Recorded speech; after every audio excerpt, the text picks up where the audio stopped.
Welcome to the Reclaiming Soul Work podcast, where we are reclaiming the sacred in soul work for healers, counselors, practitioners, and social workers, one episode at a time. My name is Sequoia. I use she and her pronouns, and we are so excited to be here with you all tonight. Welcome to episode 12. Storytime, how we connect with our queer ancestors. So, this is a special episode where we share the ways that we connect with our queer ancestors. And we hope that in sharing our experiences, you gain inspiration on your personal journey through queer ancestral work.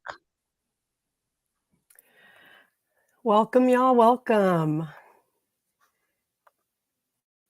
Welcome to Reclaiming Soul Work. We are a heart-centered podcast by two queer Black femme healers and spiritual social workers who explore the intersection of magic, spirituality, identity, and ancestral connections through the lens of tarot, divination, mysticism, mental health, and everything in between. My name is Biani. I'm a Black, Latinx, queer, non-binary femme healer. My people come from the island of Taino Macorix. We call it Dominican Republic now. I'm a parent. I am a Cancer rising. Oh, I'm getting interrupted. The pause.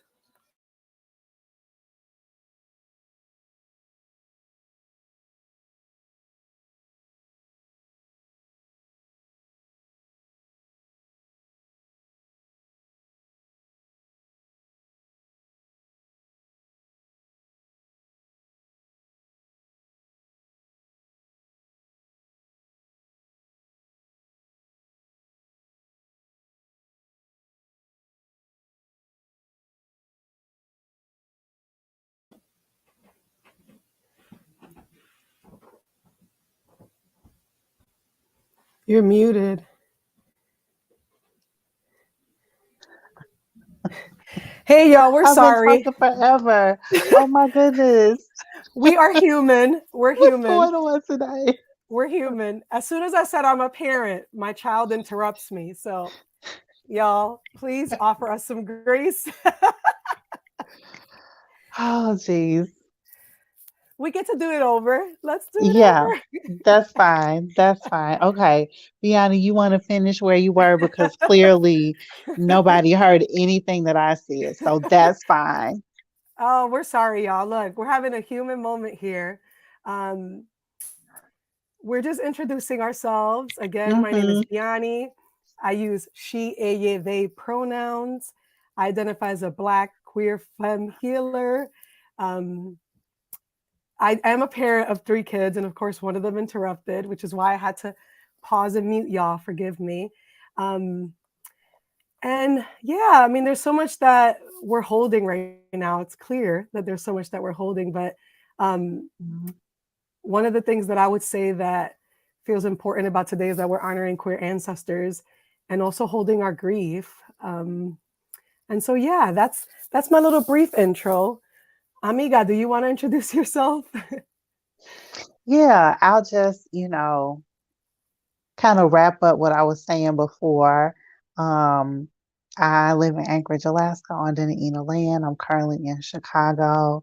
Um, my family is from Selma, Alabama, and I am a caregiver. I'm also an auntie, a wellness practitioner, and an artist. And yeah, I am really excited about, today's topic. It's definitely, just during a timely kind of moment, if you will, you know. Um, so we'll just talk about it the way that we need to. Yes, yes, yes. Um, yeah, we wanted to kind of take this moment before we continue to acknowledge and make space for all the lives that were either lost or impacted by the violence that took place this weekend in Colorado Springs. And we're holding space for grief, for pain, for mourning, all of the kind of bag of emotions that really comes with grief. And, for those of you who are with us live, we want to, you know, encourage you to take this moment of pause if you can. If you're watching it pre-recorded, feel free to pause and stop this before you continue with us on this journey. But yeah, I mean, we both have really heavy hearts. I know I do. I have a heavy heart, and we're doing this with a heavy heart as we really hold a lot of grief for what went down this weekend. And yeah, that's where we're at. And we hope that you can kind of space with us too. And yeah, share, So, friend. yeah, so I, you know, just wanted to kind of think about how we can shift into thinking about this topic related to grief, but then also like queer ancestors and why we wanted to talk about this particular topic. Um, I was doing some reading and, you know, thought that, well, it's the holiday season and we have an episode coming up where we're going to talk more about like kind of the holiday blues, but I just wanted to have more of a concrete like conversation on like queer ancestors. And you hear folks talking about that, like talking about queer ancestors and connecting with them and how they um why it's important to them, but not necessarily how they do that, like what the practice may or may not look like. So we wanted to share a little bit more about that.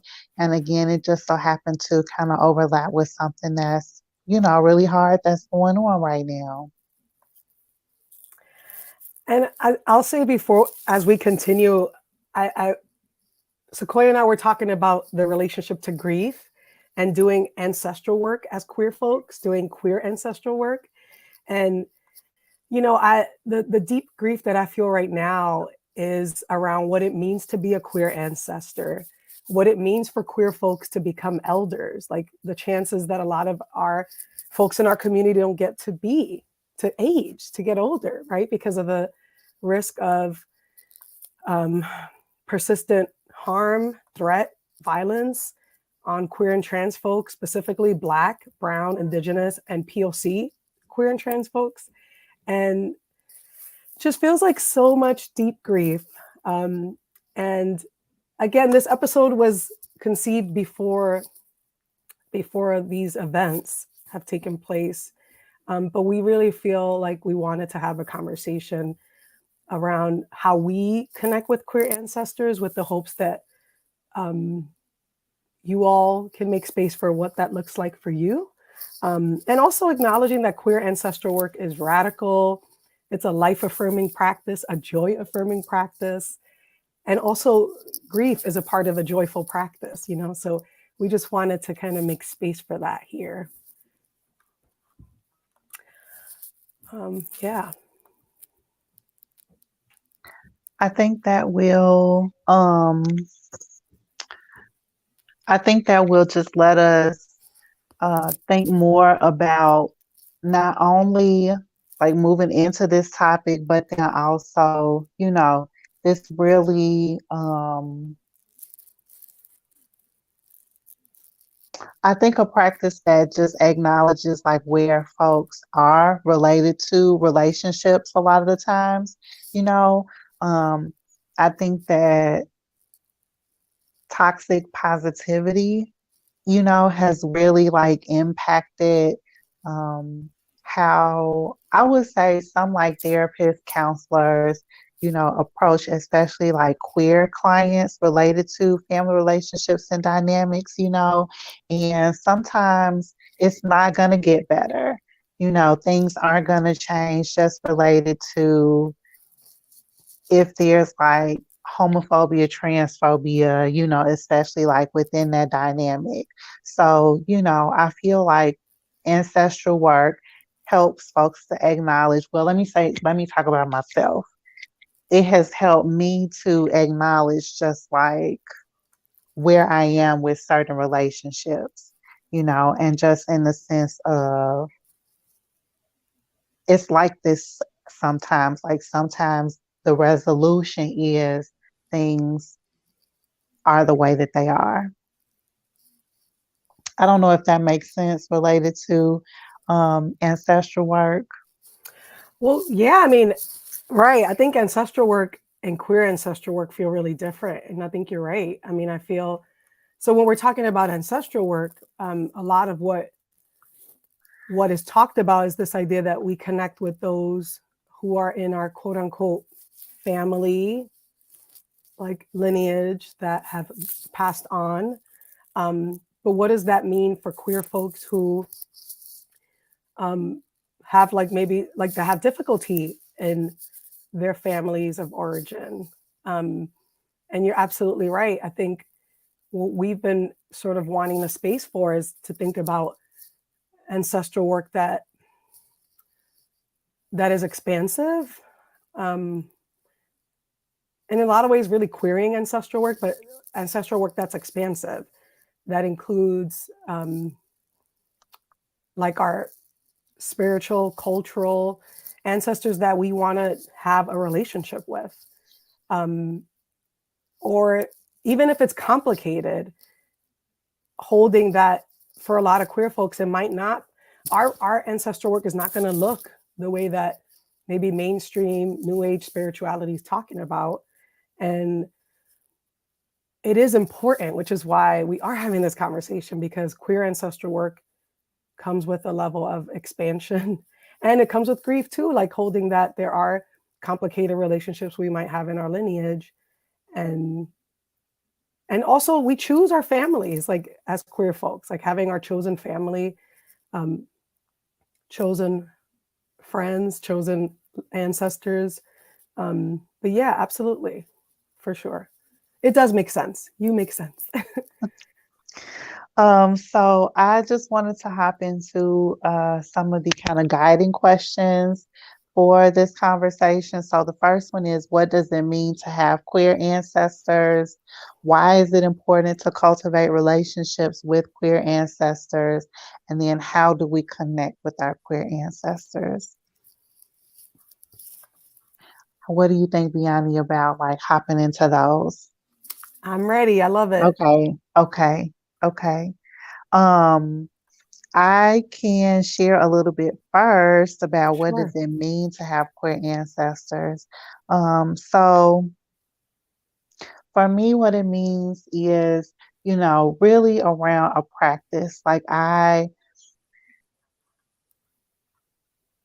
been, this conversation really kind of helped me prepare and think about like, okay, what are the things that I'm doing kind of intentionally, but then also just, kind of unconsciously just being guided intuitively, to engage in.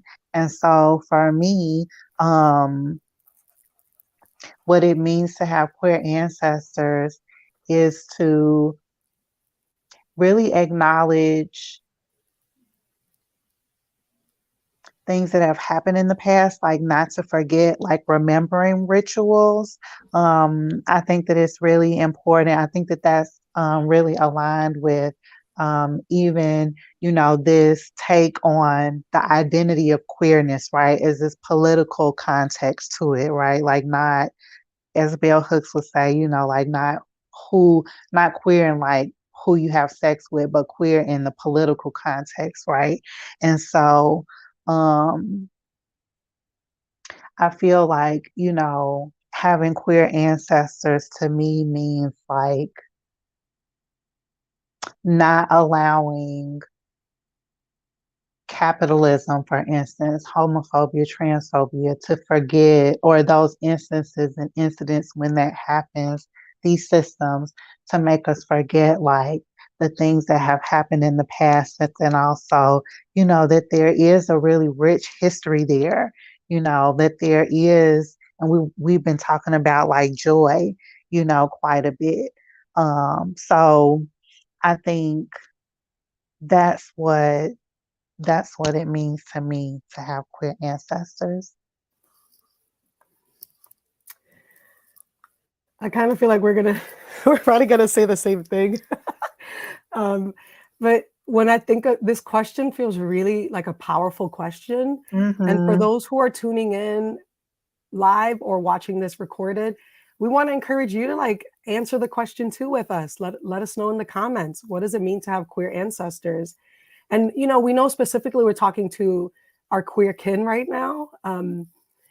But this question is important for others too. I think it is important for folks who might not identify as queer, just really imagining, because a lot of queer ancestral work, the reason why it means a lot to me has to be also about reclamation and making what's been invisible visible, like the erasure of queer folks. Like our queer ancestral practices are a reclamation, um, and it's about us like preserving our history, telling our stories, rewriting narrative, keeping the legacies alive, remembering, um, challenging those narratives that we've been taught. Like, and we'll talk a little bit later about our practices, but I know my work or my queer ancestral work or my like ancestral practices with Audre Lorde has been a lot about reclamation for me and like taking back my voice and um, being a proud like Black queer femme, non-binary femme. And this is radical and it's also deeply um, like healing and transformative. So what it means to have queer ancestors is like that kind of calling our power back in a way too. Um, and the importance of ritual. Ritual is really important. And I agree with mi amiga here, Sequoia, like it is intuitive. It is intuitive. A lot of it is really intuitive, which is in a lot of ways anti-capitalist, really very much. So um, but yeah, there's something about coming back home around queer ancestral work. So it's just really a powerful practice, and life affirming practice. And it's a hard practice. It's also challenging. Like I agree. We're not loving lighting this. This is work, and it doesn't have to be work all the time. But there is an element of it that we have to really reckon with the grief and what it means to um, not feel at home in certain families, and being able to cultivate practices where we do feel at home with our queer kin. Um, yeah. I appreciate those reflections, especially just given that last piece that you mentioned about maybe not feeling at home with certain kin, and just even in thinking about it more from like a um, national policy kind of perspective. We just see how queer, trans, identified folks, are just without, legislative policy supports, and how that is just kind of this very familiar place, right, related to identity. And so I think like what we're both talking about related to, what does it mean to have queer ancestors, and the reclamation that you talked about, the remembering rituals that I mentioned. Um, it is like this reminder of this constant fight, you know. And so I feel like that that's also attached to this piece about um, what does it mean to have queer ancestors, and then moving into the second question about why is it important to cultivate relationships with queer ancestors, because I feel like a lot of these practices and talks and things that we're referring to um, are not only related to like remember the history of these things, like remember the stories and things like that. It's also like, just remember that um that proximity to whiteness, even queer whiteness, you know, um like constantly moves us in these loops where like here we are again fighting for the same thing. So basically what I'm trying to say is basically what I'm saying is, our queer ancestors are reminding us of like those relationships are important because they remind us of how important social justice, advocacy, work is, that it's a never ending, role, that many of us have to navigate because of just these consistent moments related to not having certain protections in place. That was a long explanation. No, you got this. I understood it.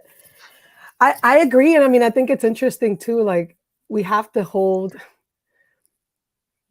Oh, I just lost it, but I think it was around like what is it, why it's important. Like the history piece is important. The role of politics is important. Like y'all know, for us, the personal is political. The political is spiritual. Spiritual is personal, right? Like all of this is connected, and so our spiritual work is connected to political. It cannot not be. And us cultivating relationships is also for me like where I draw my strength from, like being able to connect with queer ancestors who paved the way for me to be here. And that there's this piece around connecting with the past, connecting with the present, and then dreaming up about a free liberatory future, right? And that queer ancestral work is important. We can't do that without our ancestors, and um yeah, I feel like I draw my strength. I feel supported in my intentional work, in my intentional practice, like calling their names, learning more about them, and thinking about what they made possible, like what they made possible for us here. Um, and also acknowledging there's a lot that we don't know. Like Sakura and I were talking about like Black queer ancestors. We're starting to see, some people doing really important historical work around the presence of Black queer ancestors before, quote unquote, Stonewall riots, or you just even before the civil rights movement. Like there's a lot of sort of space that people are making to be like, hey, we've always been here. Like our Black queer ancestors, Black trans ancestors have been here.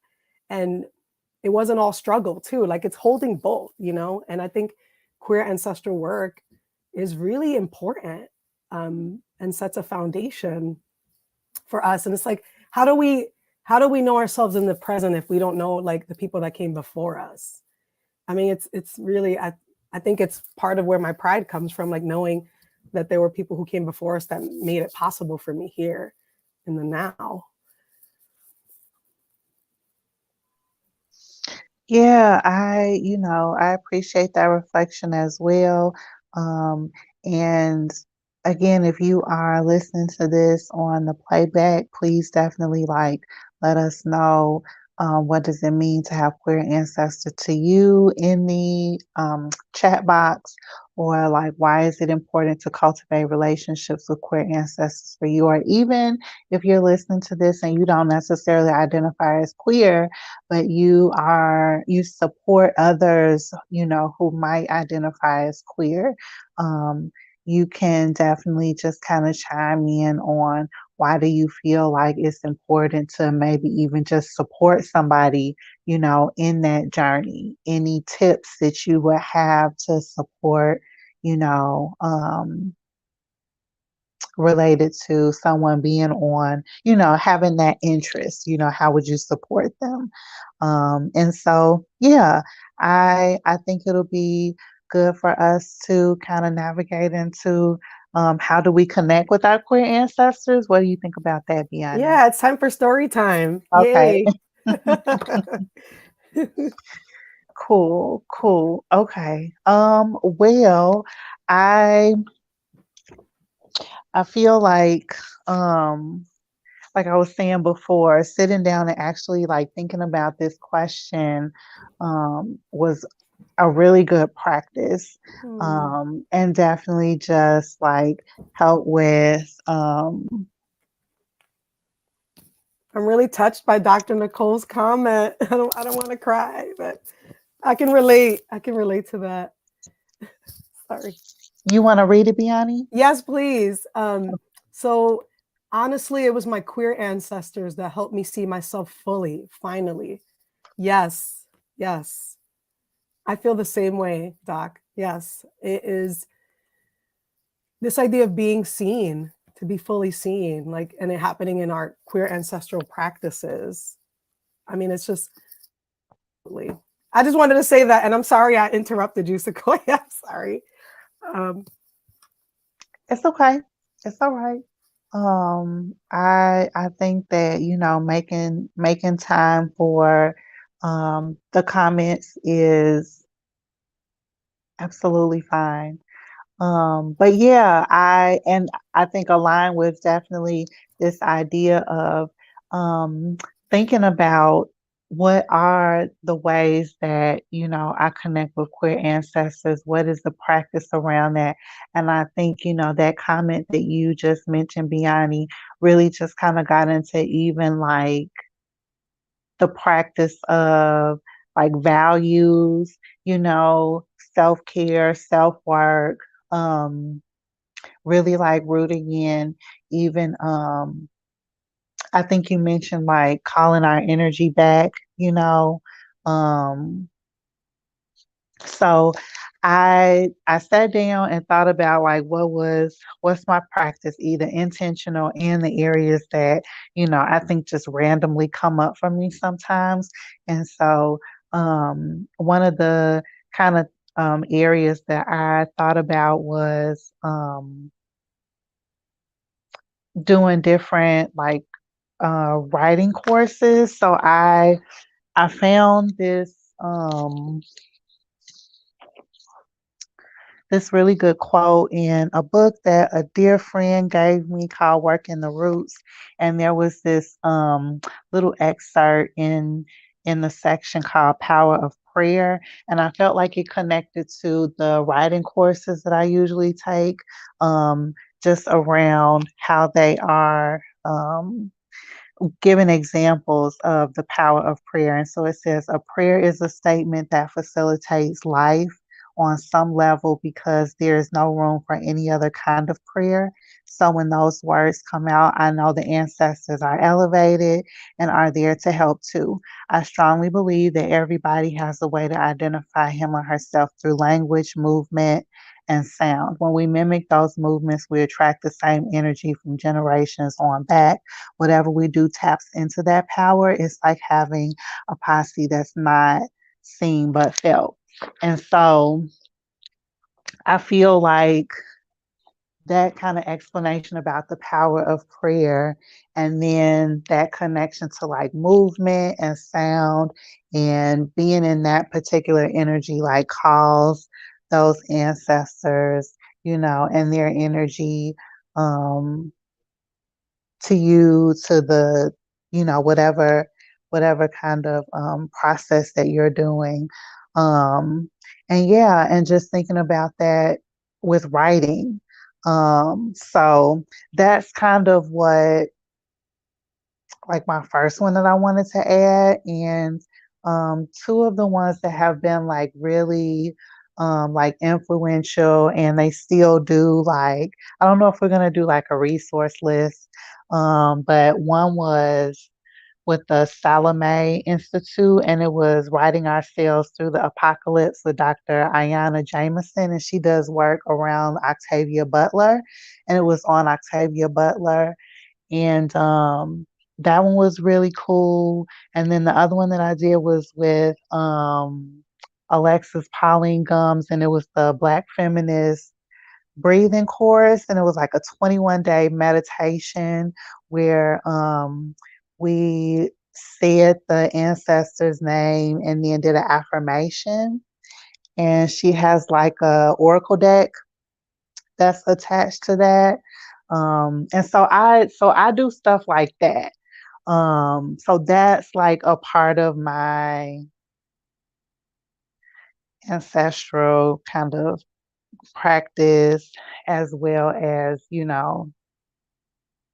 I would say some work, with the elders as well. I love that. It's got me thinking about kind of how these sacred writing practices connect you to ancestors and queer ancestors. And I'm curious about if anybody who's watching us like resonates with that. Like, I mean, I think that's pretty powerful, right? Like these sacred writing practices, sacred reading practices to help us connect to our queer ancestors. If it resonates, let us know, put it in the comments. We'd love to hear from you. Um, and I love this kind of the explorations that you had, right? Like the learning experiences that you had that also were weaved into ancestral practice. Because we don't hear enough about that, right? Like, I think part of what's important that I wanted to share a little bit, and I'm glad that you started, was thinking about how these rituals these practices that we're talking about are personal to us, but you might have some ancestral practices that are personal to you or feel good to you. And so we want you to know this is not prescriptive, right? These are like, we're sharing our, like the ways that we weave queer ancestral practice. But you probably have your own rhythm too. So we'd love to hear from you. Um, and yeah, it's funny. I think a lot of my practices feel really intuitive. And I'm thinking about when I first like read Audre Lorde's work.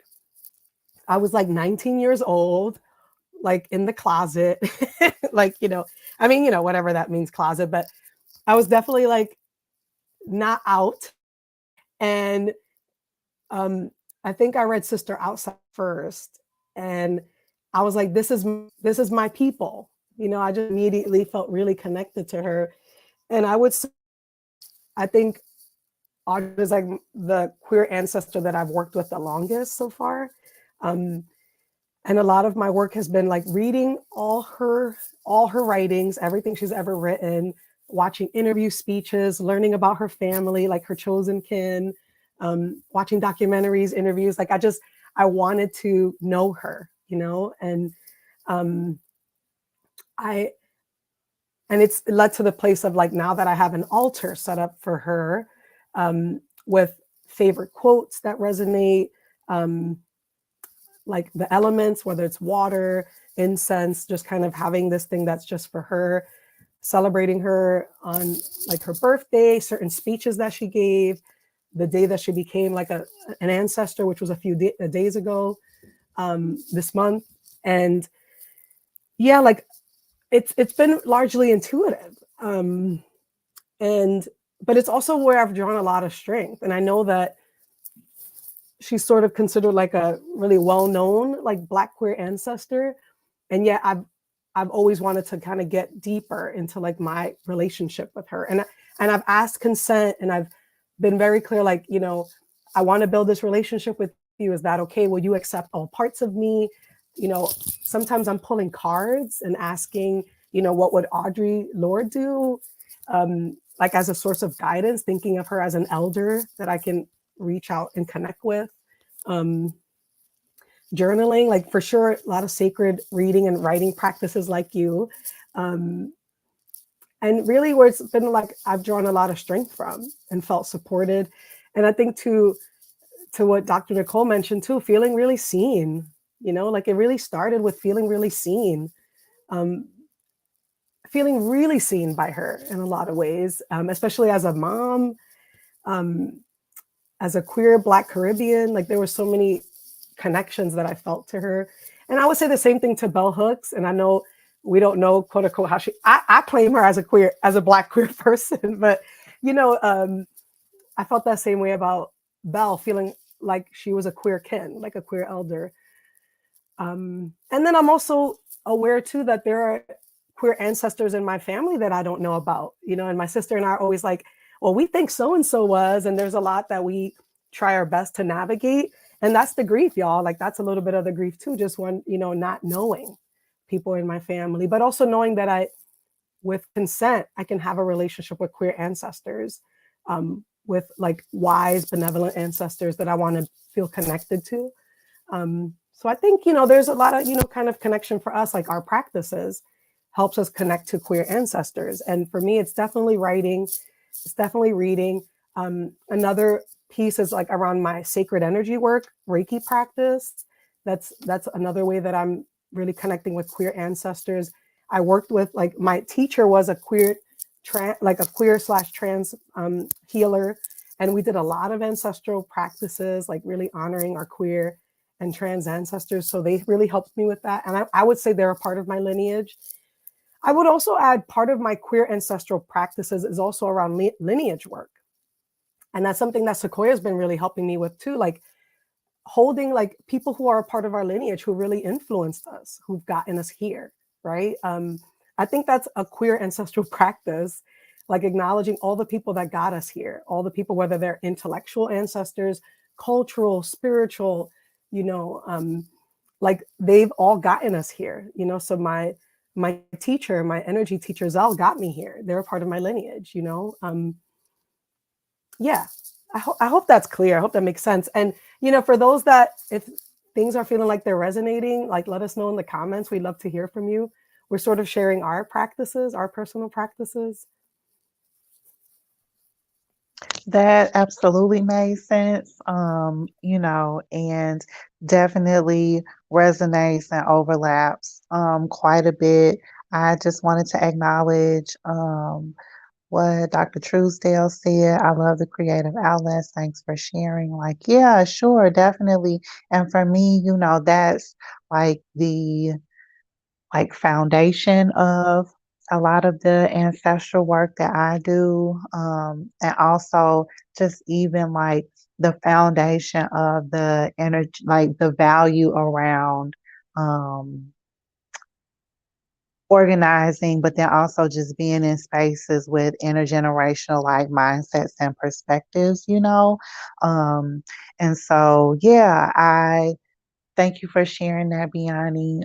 One of the other ones that I just wanted to throw out there, too, and that's kind of related to organizing events that highlight, a lot of the queer ancestors, their work, or even the elders. So, like one practice that I've kind of continued is I really love Miss Major, one of our um, Black trans elders, that is still doing different types of advocacy work. And so, like for Black August, one of the political education events that I did was a listening session with like some of her interviews and audio, So even if you aren't someone who likes to organize events like that, like just going to events like that, you know, um, again helps with like that piece that I read out of Working the Roots related to the power of prayer, right? Like that connection to movement, sound, so and so forth. So,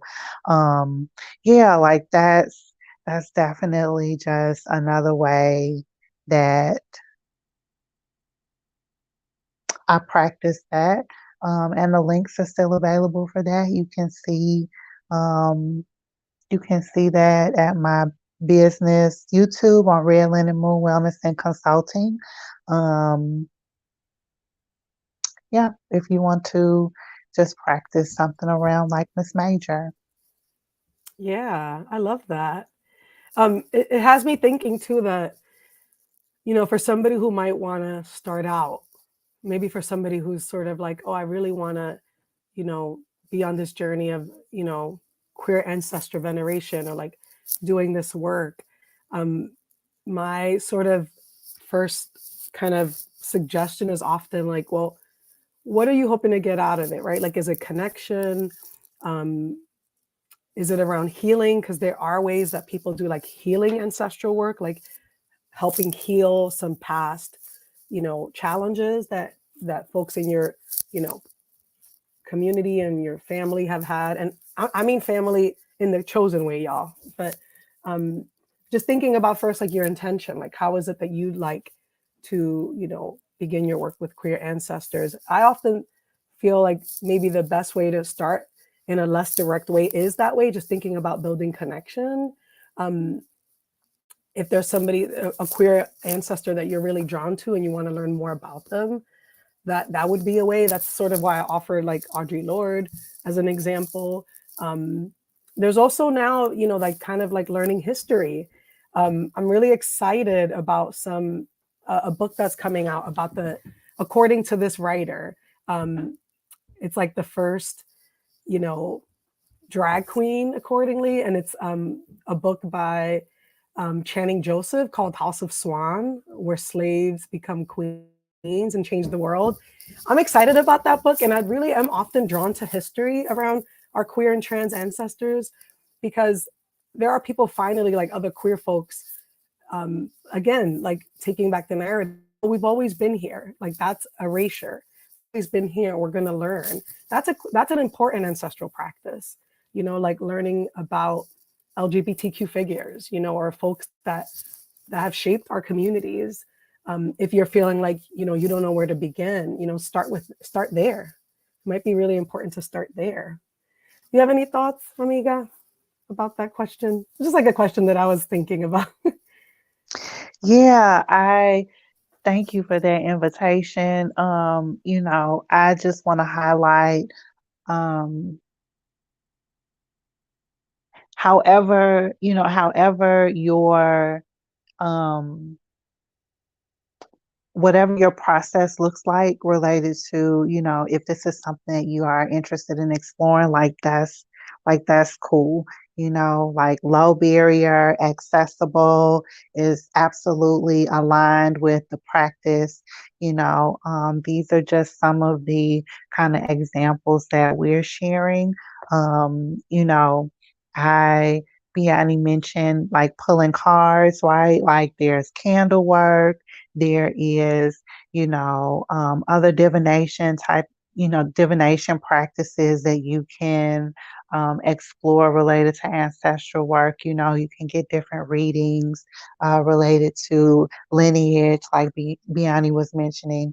Um, so there's a number of ways, and I would say again, kind of connecting back to that power of prayer, like what I got from that offering to connect through like movement and sound is to be, as Dr. Truesdale mentions here, like be creative with it. You know, it should be a practice that you enjoy, something that you want to spend your time engaging in, but then also something that connects you to the particular energy that you are, you know, wanting to align with or experience or explore or whatever it is. So you definitely want to make it something that you enjoy. Um, so yeah, I just wanted to highlight like a little bit more about the spiritual kind of side of that connection with queer ancestors. I love the invitation for movement, you know, um, acknowledging that movement is really powerful. Like it's a powerful spiritual practice. And it's a powerful way to connect to our queer ancestors, especially. And so I love that. And I think too, you're right. Like what we're offering around this type of spiritual, ancestral, magical practice is to do what feels good. Do what feels good to you. Um, and be mindful too. I would encourage like folks to be mindful, but really like good to you around how you want to build action, how you want to build your practices, and it doesn't have to look like anybody else's. Um, I think that's the beauty of queer ancestral work. Um, yeah, it's interesting. I was thinking about that too. I really want to read Dr. Truesdale. I agree. It's why dance and drum are so embedded in our practices.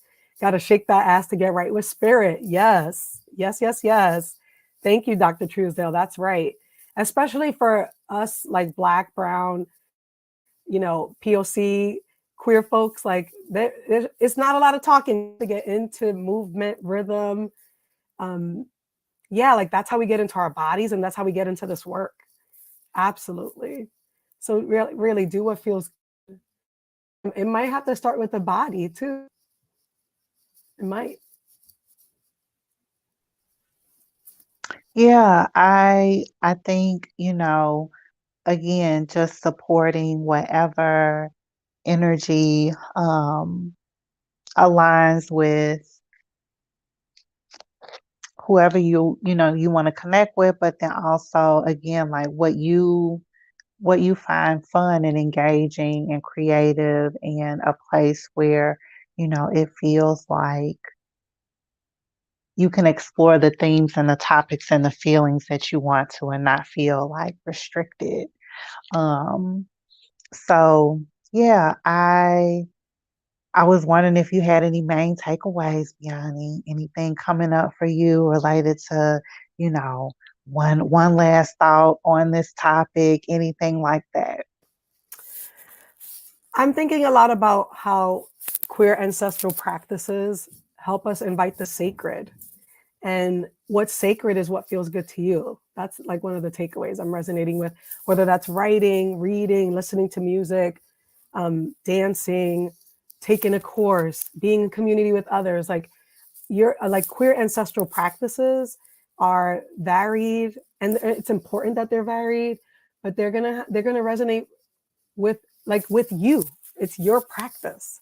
And so that's those are some of the takeaways that I'm like really staying with. Um, and feeling really excited because this is we're offering y'all invitation, to connect with queer ancestors. How you is up to you. What about you, amiga? Yeah, I think my kind of takeaway is just this last piece around um how are we connecting with our queer ancestors? And there's one last practice that I wanted to mention, that I've seen a few different readings about this, and but haven't seen a lot of conversation about it, and thought that this would be kind of a good time to mention it, especially around like queer ancestors. So one of the kind of practices that I've also seen as well is like reading around what does it mean to be an elder. And so in the book Sustaining Spirit, the one of the last parts that they talk about is rooting to being an elder, and they go through like some values related to being an elder, and then some reflection questions. And I just wanted to read the reflection questions that they have in here. And so the first one is: do you have opportunities to interact with lifelong activists? How do you and your community honor your elders? And then lastly, how do you learn about the history around the social justice issues you care about? So I think really align with a lot of the things that we were talking about. And then I also think that in Love and Rage by Lama Rod Owens, I think that in that book, he also talks about being an elder, like values around being an elder. I will also think that in Alexis Pauline Gumbs, in her book Undrowned, Black Feminist Lessons through like marine mammals, or I think that's the name of the book. There is some kind of there's some additional examples of talking about like what does it mean to be an elder from that lens as well. So I think that that's another kind of interesting like way to access or enter this conversation about like queer ancestors, is to maybe think about like studying what does it mean to be an elder. So Listen,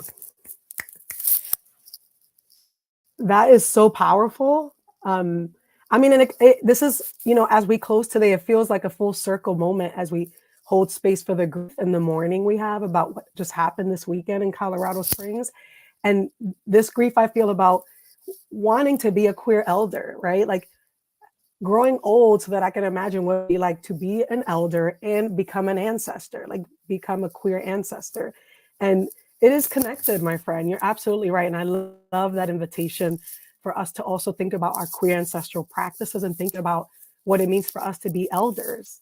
I think that's an important part of our queer ancestral practice. And you just like blew my mind making that connection, because I know you and I have talked about it, but I didn't connecting it to queer ancestral work is like it's really staying in, it's in my heart, like it's really landing on me.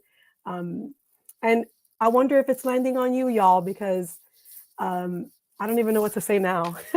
Just like, whoo, that's true. I mean, it's a radical thing for us queer folks to grow old. I wish it wasn't like that. But yeah, thinking about Miss Major, our elder, I love just watching her and listening to her. And it just gives me so much hope. And I feel so inspired by her. And she's seen a lot of people like in her generation, right? Not live on, like not live as long as she has. So what does it mean for us? Yeah, like to do this queer ancestor work and to become elders. I think that I think Sequoia said it, like it goes hand in hand.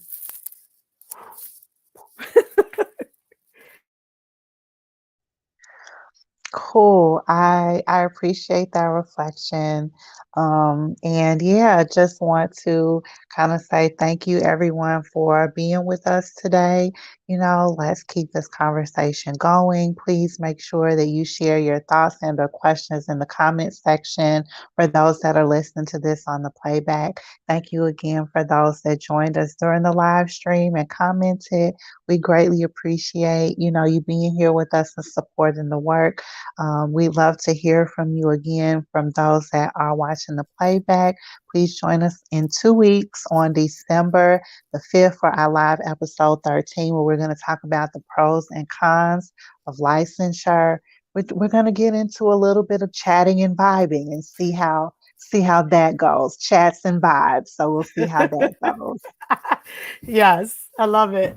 All right, y'all. Thanks again for being in community with us and supporting a heart centered podcast by two queer Black femme healers and spiritual social workers who explore the intersection of magic, spirituality, identity, and ancestral connections through the lens of tarot, divination, mysticism, mental health, and everything in between.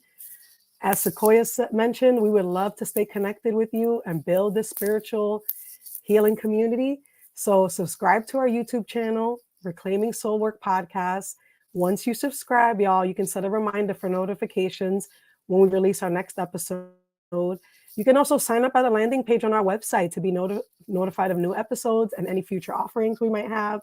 And free newsletter, the first quarter moon, that goes out once a month. And again, thank you so much for being in community with us. We'll see you next time. Thank you.